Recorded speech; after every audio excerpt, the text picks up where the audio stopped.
إن الذين آمنوا وعملوا الصالحات وأقاموا الصلاة وآتوا الزكاة لهم أجرهم عند ربهم ولا خوف عليهم ولا هم يحزنون۔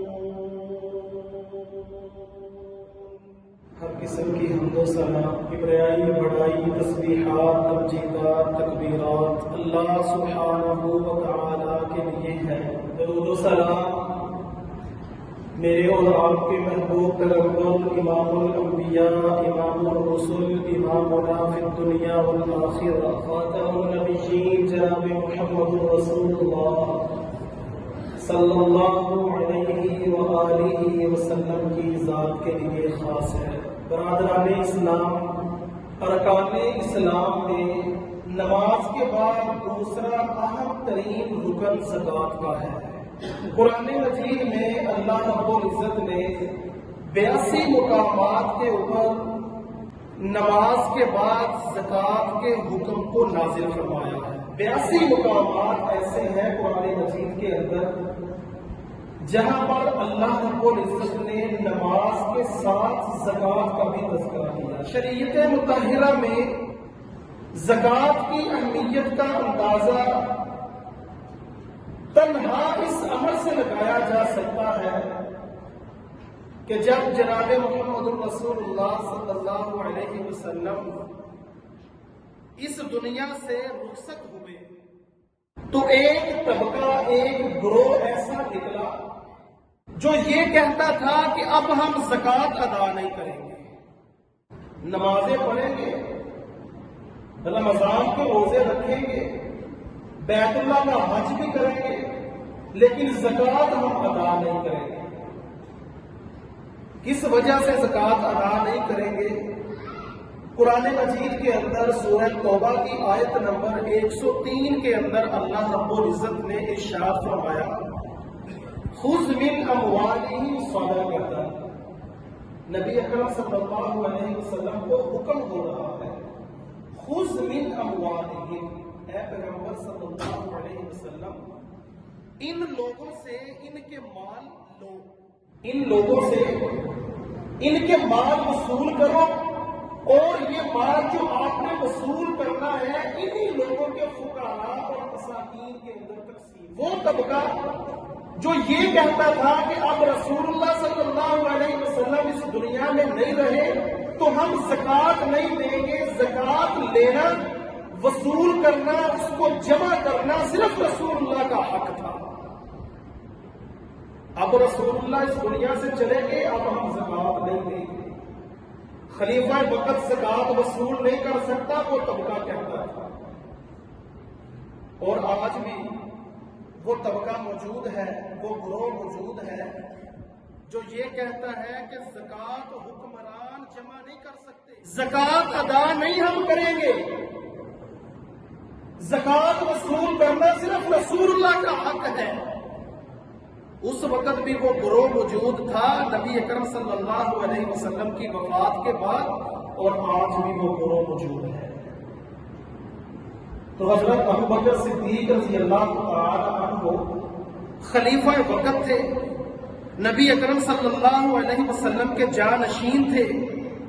انہوں نے صحابہ کرام رضوان اللہ علیہم اجمعین کے ساتھ مشاورت کی کہ ان لوگوں کا کیا حل کیا جائے، یہ دین کے ایک اہم رکن سے منکر ہو رہے ہیں، منکرین زکوٰۃ ہیں۔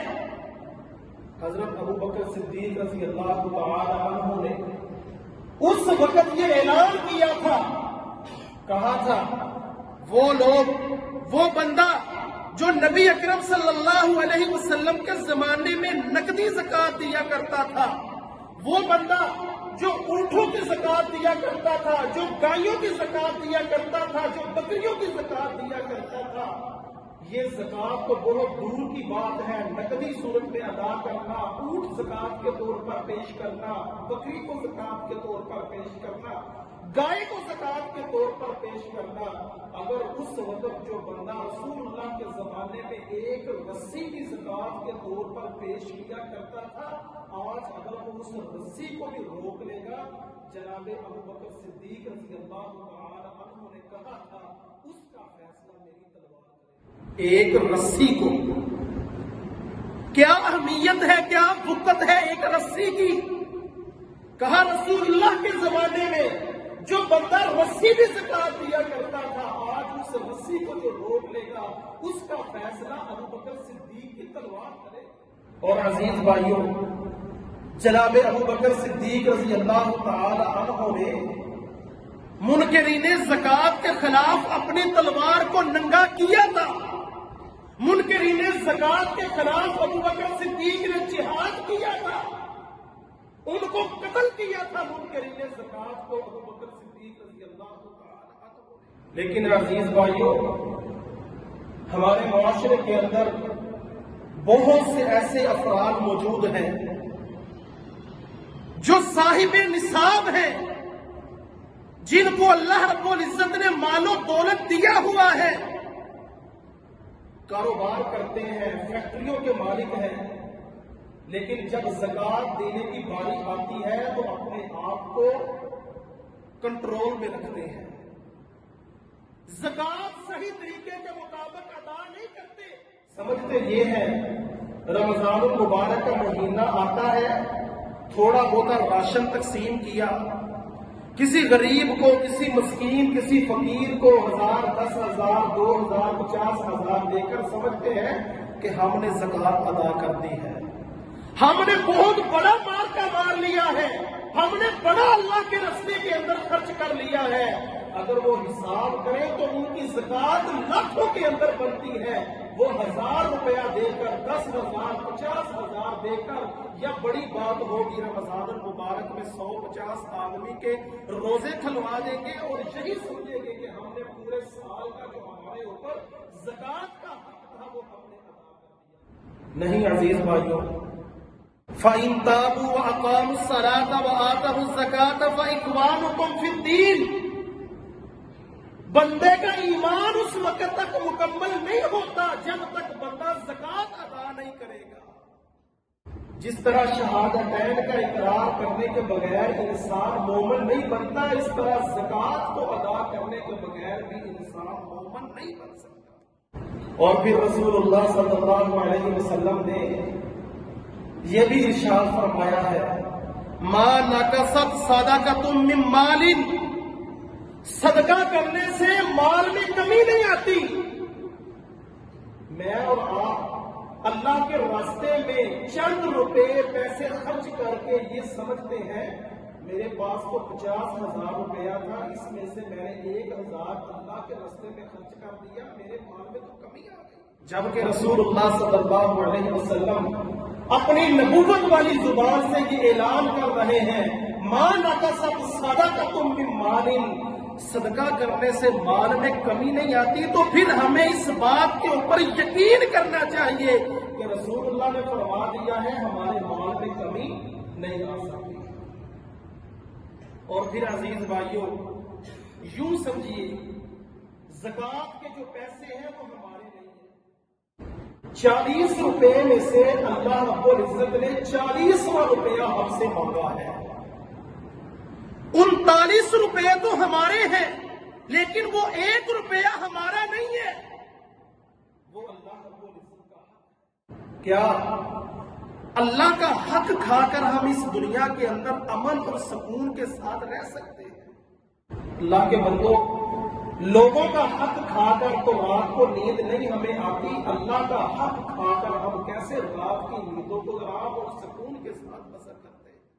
اللہ کا حق ہے زکات، اللہ کا مال ہے، اللہ کے بندوں کے اندر اس کو تقسیم کر دو۔ اللہ کو تمہارے مال کی ضرورت نہیں ہے، اللہ کو تمہارے خون کی ضرورت نہیں ہے، اللہ کو تمہاری اولاد کی ضرورت نہیں ہے۔ اللہ رب العزت تو صرف اپنے بندوں کی معافی کا ذریعہ ڈھونڈتا ہے کہ یہ میرے بندے کسی طرح میری رحمت کے طلبکار بن جائیں۔ یہ بندہ جو ہر وقت اللہ کی نافرمانی کے اندر لگا رہتا ہے، شیطان کو راضی کرنے کے اندر دن رات بسر کرتا ہے، اللہ رب العزت نے تو چھوٹے چھوٹے اعمال پیش کیے ہیں، اللہ نے اپنی رحمت کے دروازے کھولے ہیں۔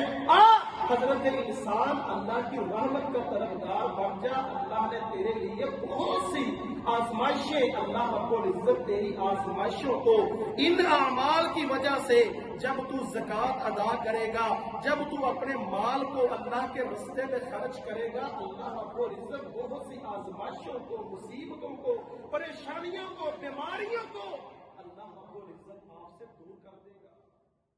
ایک آدمی اللہ کے رسول صلی اللہ علیہ وسلم کے پاس آیا اور آ کر کہنے لگا، اللہ کے رسول میں نے زکوٰۃ ادا کر دی ہے، مجھے کیا ملے گا؟ رسول اللہ صلی اللہ علیہ وسلم نے فرمایا، تیرے مال کی وجہ سے جو شر تھا اس شر کو اللہ رب العزت دور کر دے گا۔ مال کا بھی شر ہوتا ہے، انسان کے پاس زیادہ مال ہو، انسان غرور، تکبر، گھمنڈ کے اندر آتا ہے، بے حیائی والے کام کرتا ہے، شیطان کو راضی کرنے والے کام کرتا ہے۔ جب اس مال میں سے اللہ کا حق نکال دے گا، اللہ رب العزت اس کے مال کی بھی حفاظت کرے گا اور اللہ رب العزت اس سے بے حیائی اور برے کاموں سے بھی روکے گا۔ اللہ اکبر۔ ایک دیہاتی اللہ کے رسول صلی اللہ علیہ وسلم کے پاس آیا اور آ کر کہنے لگا، اللہ کے رسول مجھے کوئی ایسا عمل بتلائے جس عمل کی وجہ سے اللہ رب العزت مجھے جنت عطا فرما دے۔ نبی اکرم صلی اللہ علیہ وسلم نے فرمایا، اللہ کی عبادت کر اور اللہ کے ساتھ کسی کو شریک نہ ٹھہرا۔ ایسا عمل بتلائے جس عمل کی وجہ سے اللہ تعالیٰ مجھے جنت عطا فرما دے۔ پہلا عمل یہ کرو، اللہ کی عبادت کرو اخلاص کے ساتھ، اپنے آپ کو فارغ کر کے اللہ کی عبادت کرو۔ جب اللہ کے سامنے آ کر کھڑے ہو جاؤ، پھر دنیا کو چھوڑ دو، اپنے کاروبار کی سوچ کو اپنے کاروبار کے اندر چھوڑ کر آؤ، اپنی دکان کو دکان کے اندر ہی چھوڑ کر آ جاؤ، اپنے کام کو، فیکٹری کو، اپنے سب کچھ کو مسجد سے باہر چھوڑ کر آ جاؤ۔ جب تم اللہ کے گھر کے اندر آ جاؤ، اَتَعْبُدَ اللَّهَ كَأَنَّكَ تَرَاهُ، اللہ کی عبادت اس انداز کے ساتھ کرو گویا کہ تم اللہ کو دیکھ رہے ہو۔ اپنے ایمان کی کیفیت یہ بناؤ، لیکن ہمارے ایمان کی کیفیت یہ نہیں ہے۔ ہمارے ایمان کھوکھلے ہو چکے ہیں، ہمارے ایمان اللہ کے متعلق کمزور ہو چکے ہیں۔ اللہ کی عبادت کا حق تو یہ ہے کہ ہم عبادت کریں گویا کہ ہم اپنے رب کو دیکھ رہے ہیں۔ نبی اکرم صلی اللہ علیہ وسلم نے فرمایا، جب تمہاری یہ کیفیت لانا بنے تو ہماری کیفیت بنتی ہی نہیں ہے، یہ ہمارے ایمان ہی اتنے کمزور ہے، تو کم از کم یہ کیفیت ضرور ہونی چاہیے کہ میرا رب مجھے دیکھ رہا ہے۔ اس انداز کے ساتھ اپنے رب کی عبادت کرو۔ رسول اللہ صلی اللہ علیہ وسلم نے اس دیہاتی سے کہا، اللہ کی عبادت کرو اور اللہ کے ساتھ کسی کو شریک نہ ٹھہراؤ۔ اور دوسرا عمل رسول اللہ صلی اللہ علیہ وسلم نے فرمایا، نماز قائم کرو اور فرض زکوٰۃ ادا کرو۔ اس نے جب یہ تین کام اللہ کے رسول صلی اللہ علیہ وسلم کی زبان سے سنے تو فوراً بول اٹھا، کہنے لگا، اللہ کے رسول نہ ان اعمال سے کچھ زیادہ کروں گا اور نہ کم کروں گا، ان اعمال میں نہ کمی کروں گا نہ زیادتی کروں گا۔ رسول اللہ صلی اللہ علیہ وسلم نے صحابہ کرام سے کہا، اور میرے صحابہ کرام اگر جنتی دیکھنا ہے اسی زمین کے اوپر تو وہ بندہ جا رہا ہے، اس کو دیکھ لو۔ کون سا بڑا عمل ہے؟ اللہ کی عبادت، اس کے ساتھ کسی کو شریک نہیں ٹھہرانا۔ نماز کو قائم کرو، زکوٰۃ کو ادا کرو، اللہ رب العزت تمہارے گناہوں کو بھی معاف کر دے گا، اللہ رب العزت تمہارے لیے جنت کو بھی واجب کر دے گا۔ اور پھر رسول اللہ صلی اللہ علیہ وسلم نے فرمایا، قیامت کا دن ہوگا، 50,000 سال کا ایک دن ہوگا، سورج سوا نیزے پر آ جائے گا، انسان اپنے گناہوں کے مطابق اپنے پسینے کے اندر ڈوبا ہوا ہوگا۔ ماں اپنے بیٹے کو نہیں پوچھ رہی ہوگی، اولاد اپنے والدین سے دور بھاگ رہی ہوگی، وہ عورت جو حمل کے ساتھ ہوگی وہ اپنے حمل کو گرا دے گی، اتنا سخت ترین دن ہوگا۔ رسول اللہ صلی اللہ علیہ وسلم نے فرمایا تھا اللہ کے سائے کے علاوہ، اللہ کے عرش کے سائے کے علاوہ اس دن کوئی سایہ نہیں ہوگا۔ لیکن جو بندہ زکوٰۃ ادا کرنے والا ہے، صدقہ ادا کرنے والا ہے، رسول اللہ صلی اللہ علیہ وسلم نے فرمایا قیامت کے دن اپنے صدقے کے سائے کے نیچے ہوگا۔ سائے کی ضرورت ہوگی اس دن۔ ہم سے تو یہ ابھی اتنی سخت گرمی شروع نہیں ہوئی، یہ گرمی ہم سے برداشت نہیں ہوتی۔ یہ سورج ہم سے کئی ہزار کلومیٹر دور ہے، ہم سے یہ سورج کی تپش جو معمولی ہے قیامت کے دن کی تپش کے مطابق، یہ تپش ہم سے برداشت نہیں ہوتی، تو قیامت کے دن کی گرمی ہم کیسے برداشت کریں گے؟ اس دن اگر سائے کی ضرورت ہے تو آؤ آج اپنے مال کو پاک کر دو، آج اپنے مالوں میں سے صدقہ زکوٰۃ ادا کرو۔ قیامت کے دن یہی صدقہ یہی زکوٰۃ آپ کے اوپر سایہ بن کر عطا۔ اور پھر عزیز بھائیو، جو لوگ زکوٰۃ ادا نہیں کرتے ان کا انجام کیا ہے؟ اللہ اکبر کبیرہ، بڑا سخت رسول اللہ صلی اللہ علیہ وسلم نے ان کا انجام بتلایا ہے۔ نبی اکرم صلی اللہ علیہ وسلم نے فرمایا وہ بندہ جو اپنے مال کو جمع کر کے رکھتا ہے، اپنے مال کو گن گن کر رکھتا ہے، کبھی اس کو جیب کے اندر سنبھالتا ہے، کبھی اس کو الماری کے اندر سنبھالتا ہے، اور جب زیادہ مال ہو جاتا ہے پھر بینک کی طرف رجوع کرتا ہے، اکاؤنٹ کھلواتا ہے، بینک کے اندر محفوظ پڑا ہوا ہے اس کا مال، اس کا پیسہ، اس کے زیورات۔ رسول اللہ صلی اللہ علیہ وسلم نے فرمایا وہ بندہ جو اپنے مال کی زکوٰۃ ادا نہیں کرتا، جو اللہ کا حق ادا نہیں کرتا، یہی مال قیامت کے دن گنجے سانپ کی شکل میں آئے گا۔ اس مال کو اللہ رب العزت گنجا سانپ بنائیں گے جو بہت زہریلا ہوتا ہے، اور رسول اللہ صلی اللہ علیہ وسلم نے فرمایا اس کے آنکھوں کے اوپر 2 سیاہ حلقے ہوں گے، اور وہ گنجا سانپ اس انسان کو جو اپنے مال کو سنبھال کر رکھتا تھا ان جبڑوں سے پکڑے گا اور کہے گا ہاذا مالو کا ہاذا کنزو کا، یہ تیرا مال ہے، یہ تیرا خزانہ ہے۔ اس مال کو ہم نے کیا کرنا ہے؟ دنیا کے اندر مال کی ہرس، مال کا لالچ، مال کی تماہ، جب اس دنیا سے جانا ہے سب کچھ یہیں پر چھوڑ کے جانا ہے، صرف وہ کچھ آپ نے ساتھ لے کر جانا ہے جو تم نے آخرت کے لیے ذخیرہ کر لیا ہے۔ آخرت کے لیے ذخیرہ کیا کیا ہے؟ جو مال اللہ کے راستے میں خرچ کر دیا وہ تیرا مال ہے جو تم نے آخرت کے لیے ذخیرہ کر دیا۔ یہ جو تو جمع کر کے رکھتا ہے نا، یہ تیرا مال نہیں ہے، بعد میں تیری اولاد نے تو جو تیرے ذمہ قرض ہے وہ بھی ادا نہیں کرنا، تو یہ مال گنجے سانپ کی شکل میں آئے گا جو تجھے جبڑوں سے پکڑ کر کہے گا ہاذا مالو کا ہاذا کنزو کا، یہ تیرا مال ہے، یہ تیرا خزانہ ہے۔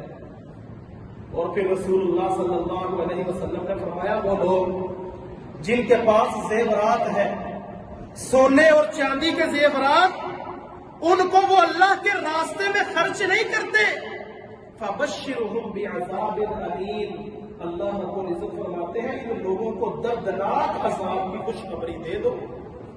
دردناک عذاب کیا ہے؟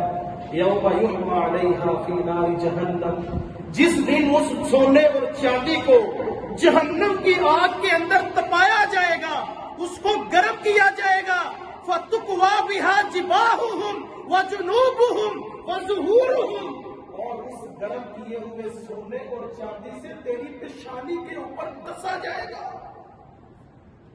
تیری پیشانی کے اوپر داغ لگایا جائے گا، تیرے پہلوؤں کے اوپر داغ لگایا جائے گا، تیری پیٹھ کے اوپر اس سونے اور چاندی کو تپا کر داغ لگایا جائے گا، اور اللہ رب العزت فرمائیں گے ہذا ما کنزتم لانفسکم، یہ ہے وہ تیرا خزانہ جس کو تو سنبھال کے رکھا کرتا تھا، فذوقوا ما کنتم تکنزون، آج اس خزانے کا مزہ چکھو۔ عزیز بھائیوں، بہت اہم مسئلہ ہے زکات کو صحیح انداز کے ساتھ اپنے مال کا مکمل حساب کتاب کر کے ادا کیا کرو. اگر تم زکات صحیح طرح ادا نہیں کرو گے تمہاری نمازوں کا کچھ فائدہ نہیں ہے, تمہاری اسلامی معاشرے کے اندر کوئی حیثیت نہیں ہے. جب تم نماز قائم کرو گے, زکات ادا کرو گے, فَإِخْوَانُكُمْ فِي الدِّينِ, پھر تم ہمارے دینی بھائی ہو, مگر نہ تمہاری اسلامی معاشرے کے اندر کوئی اہمیت نہیں. آج سے ہی عہد کیجئے, اللہ رب العزت سے وعدہ کیجئے, اے اللہ پیچھے جو کچھ ہو چکا ہے اس کی معافی دے دے, آئندہ انشاءاللہ عزم کرے مکمل حساب کتاب کر کے اللہ کے راستے میں ہم اپنے مال کو خرچ کیا کریں. اور رسول اللہ صلی اللہ علیہ وسلم نے زکوٰۃ کے مصارف بھی بتائے ہیں. قرآن مجید کے اندر ہی اللہ رب العزت نے زکوٰۃ کے مصارف بنائے ہیں. کن لوگوں کو زکوٰۃ دینی ہے؟ انما الصدقات للفقراء والمساکین والعاملین علیہا, مسکینوں کو, فقیروں کو, عاملین زکوٰۃ, جو زکوٰۃ اکٹھی کرنے والے ہیں, جو زکوٰۃ کا حساب کتاب کرنے والے ہیں, ان لوگوں کو زکوٰۃ دو. مسکین کون ہے؟ فقیر کون ہے؟ مسکین فقیر یہ لوگ جن کے پاس نہ مال ہے, نہ دولت ہے, نہ پہننے کے لیے کپڑا ہے, نہ رہنے کے لیے گھر ہے, یہ ہے مسکین فقیر لوگ, ان کو زکوٰۃ دو. عزیز بھائیوں, جب ہر بندہ معاشرے کے اندر زکوٰۃ دینے والا بن جائے گا تو پھر معاشرے کے اندر کوئی غریب نہیں رہے گا, کوئی فقیر نہیں رہے گا, کوئی مسکین نہیں رہے گا. زکوٰۃ دینے والے بن جاؤ, اللہ کا مال اللہ کے بندوں کے اوپر تقسیم کرنے والے بن جاؤ. انما الصدقات للفقراء والمساکین والعاملین علیہا والمؤلفۃ قلوبہم, وہ کافر جو دین اسلام کی طرف راغب ہونے والے ہیں ان کو زکوٰۃ دو تاکہ وہ کلمہ پڑھ کے مسلمان ہو جائے. اور ایسا نو مسلم جو نیا نیا مسلمان ہوا ہے, اسلام کے اوپر ثابت قدم رہنے کے لیے اسے بھی زکوٰۃ دی جا سکتی ہے. وفی الرقاب, گردنیں آزاد کرنے کے لیے, غلاموں کو آزاد کرنے کے لیے بھی زکوٰۃ کا پیسہ خرچ کیا جاتا ہے. والغارمین, اور مقروض کا قرض ادا کرنے کے لیے بھی زکوٰۃ کا پیسہ ادا کیا جا سکتا ہے. آپ کو معاشرے کے اندر بے شمار ایسے لوگ مل جائیں گے جو قرض کے اندر ڈوبے ہوئے ہیں, قرض اٹھا کر انہوں نے کھا لیا, ان کو اپنے بچوں کے اوپر خرچ کر لیا, لیکن قرض ادا کرنے کے ان کے پاس پیسے نہیں ہیں. اور کچھ ایسے بھی آپ کو مل جائیں گے جو سود کے اوپر قرض لینے کے لیے بھی تیار ہوئے ہوں گے, اور قرض نہیں ختم ہو رہا, سود کے اوپر سود چڑھتا جا رہا ہے. ایسے لوگوں کی مدد کیجئے, ان کے لیے بھی زکوٰۃ کے پیسوں کو استعمال کیا جا سکتا ہے. وفی سبیل اللہ, اللہ کے راستے میں جو مجاہدین ہیں ان کی جملہ ضرورتوں کو بھی پورا کیا جا سکتا ہے. وابن السبیل, اور مسافروں کے لیے بھی اللہ رب العزت نے یہ حکم دیا ہے کہ جو لوگ مسافر ہیں ان کے اوپر بھی زکوٰۃ کا پیسہ خرچ کیا جا سکتا ہے. اب مسافر بھی دو طرح کے ہیں, ایک غریب ہے, مسکین ہے, فقیر ہے مسافر, اور ایک امیر ترین بھی مسافر ہو سکتا ہے. سفر تو امیر آدمی نے بھی کرنا ہوتا ہے زندگی کے اندر کبھی نہ کبھی. تو کیا صرف غریب مسافر کو ہی زکوٰۃ دی جائے گی یا کہ امیر مسافر کو بھی زکوٰۃ دی جا سکتی ہے؟ تو عزیز بھائیوں, مسافر ہی ہوتا ہے, چاہے وہ غریب ہو, وہ امیر ہو. جب وہ سفر کے اندر ہوگا اس کے پاس پیسہ ختم ہو جائے گا, زیادہ راہ ختم ہو جائے گا, وہ اپنے سفر کو کس طرح طے کرے گا؟ غریب ہو, امیر ہو, اس کو زکوٰۃ کے پیسوں میں سے اس کی مدد کی جا سکتی ہے تاکہ وہ اپنے سفر کو مکمل کر کے منزل مقصود تک پہنچ سکے. اللہ رب العزت سے دعا ہے کہ اللہ رب العزت ہمیں صحیح معنوں کے اندر اپنی زکوٰۃ کا حساب کتاب کر کے اللہ رب العزت ہمیں ادا کرنے کی توفیق عطا فرمائے. وَأَقُولُ قَوْلِي هَٰذَا أَسْتَغْفِرُ اللَّهَ لِي وَلَكُمْ وَلِسَائِرِ الْمُسْلِمِينَ.